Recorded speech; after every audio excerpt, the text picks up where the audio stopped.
Tranquilo, pessoal? Tudo bem? O meu nome é professor Ailton do Amaral, sou professor de História e estou aqui então para falar um pouquinho do movimento bastante importante dentro aí da história do Brasil colônia, que é o movimento bandeirantista, tá?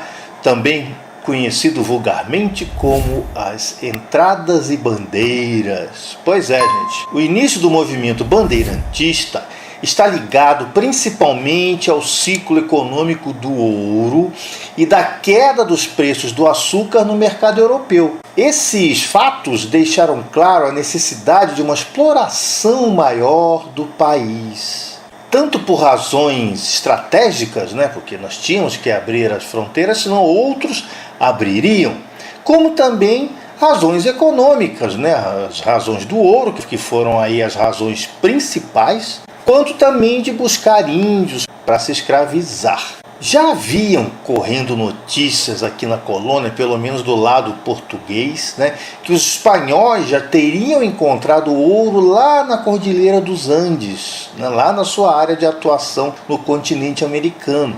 No início, também havia a necessidade de se capturar indígenas para mão de obra escrava, principalmente atacando missões jesuítas, onde os indígenas já estavam bastante familiarizados com o trabalho braçal. Todo esse movimento de aumento do território da colônia, embora feito de forma ilegal, foi facilitado pela criação do Tratado de Madrid, que nós vamos ver mais adiante, o Tratado de Madrid de 1750, o Tratado de Madrid. Então, ele revogou o Tratado de Tordesilhas, que já estava sendo, de certa forma, ficando bastante obsoleto com o passar do tempo.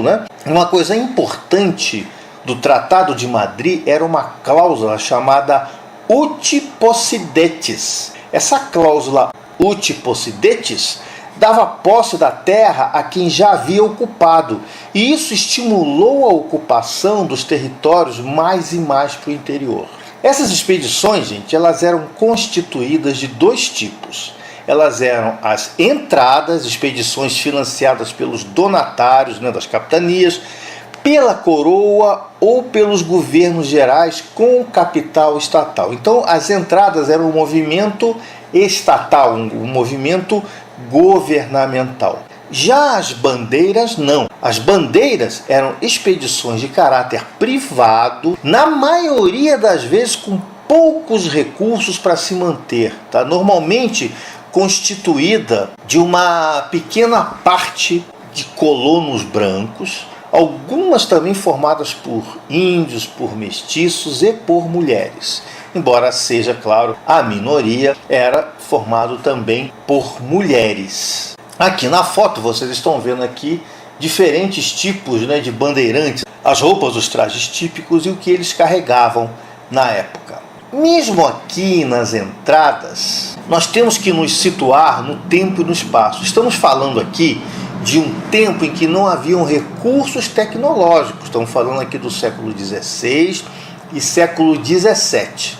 Portanto, mesmo com financiamento estatal, o perigo dos ataques dos índios, animais selvagens, doenças tropicais, era muito presente e ceifou, e matou muita gente, ceifou muitas vidas. A primeira descoberta de ouro, ela se deu em 1695, perto das cidades hoje chamadas Caeté e Sabará, num rio chamado Rio das Velhas.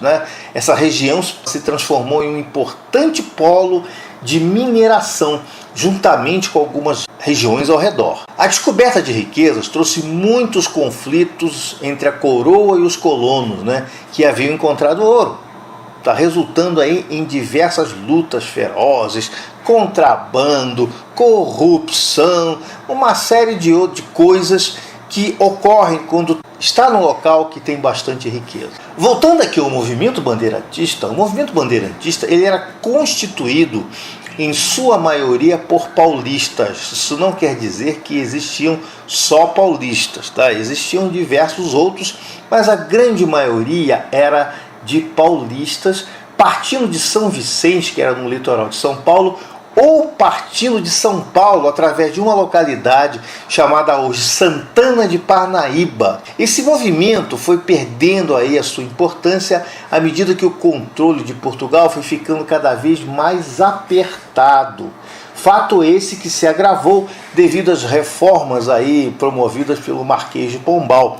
Mais adiante a gente vai ver um pouquinho aí da história do Marquês de Pombal, né, que teve uma ação bastante importante nas colônias, principalmente no Brasil, e nos movimentos bandeirantistas e diversos outros movimentos criados aqui no Brasil.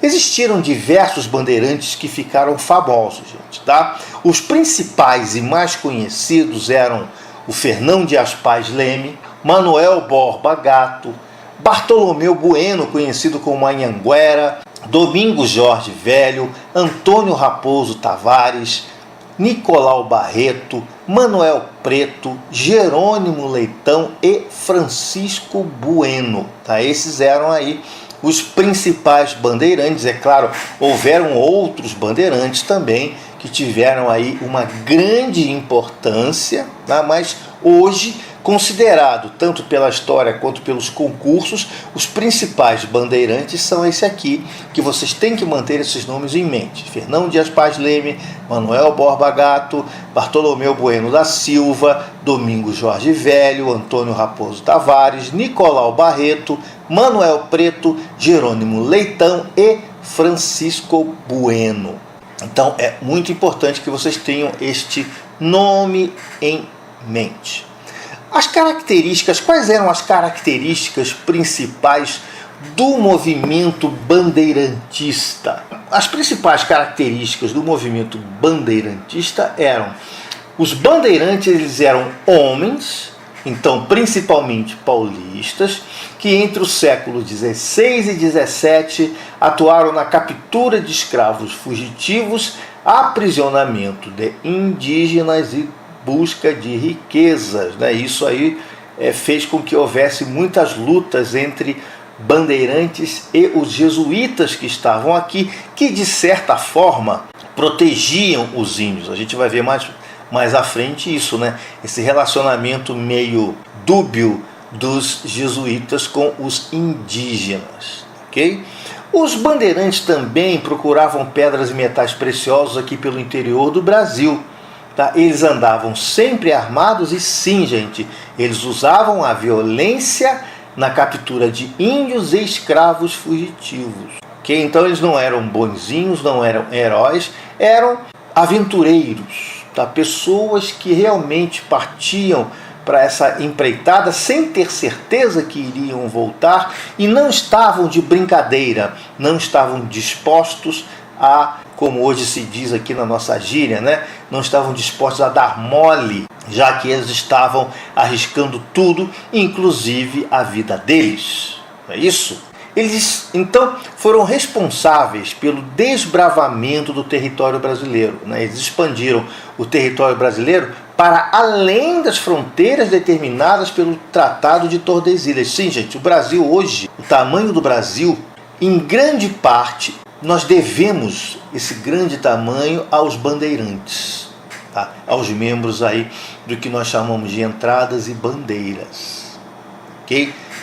Aqui, no Brasil, eles tinham geralmente como ponto de partida as cidades de São Vicente e Santana do Parnaíba. Hoje, Santana do Parnaíba é uma cidade, né? Antigamente, no tempo deles, era uma fazenda. Santana do Parnaíba era um atracadouro muito importante dentro do rio Tietê, e o rio Tietê foi muito utilizado aí para as entradas e bandeiras como forma de orientar, forma de levar os bandeirantes para o interior do Brasil. Né? Por quê? Porque eles caminhavam seguindo, na maioria das vezes, cursos de rios. Né? Eles tinham bússola, tudo bem, mas não tinha GPS naquela época, então eles seguiam, né, na maioria das vezes, o curso dos rios, porque era muito fácil você se orientar seguindo um rio, né, simplesmente pela direção do fluxo do rio. As expedições de bandeirantes, organizadas então por particulares, né? Elas eram conhecidas como bandeiras. Por quê? A maioria delas levava-se uma bandeira. Essa bandeira poderia ser a bandeira do clã que estava organizando, a bandeira criada na hora por uma equipe, ou mesmo a própria bandeira de Portugal. Tá? E as expedições, então, organizadas pelo governo, né, de caráter estatal, eram conhecidas como entradas. Perfeito, gente? Então, essa parte é bastante interessante. Tá? Nós vamos, então, na próxima aula, dar uma olhadinha aqui na Era Pombalina. Por que nós vamos olhar a Era Pombalina? Além da grande influência que teve no Brasil, né, o Marquês de Pombal, houve uma grande influência dentro da motivação para os movimentos aqui, então, dos bandeirantes, né, para as entradas e bandeiras. Ok, gente? Então, um grande abraço para vocês e até a próxima aula.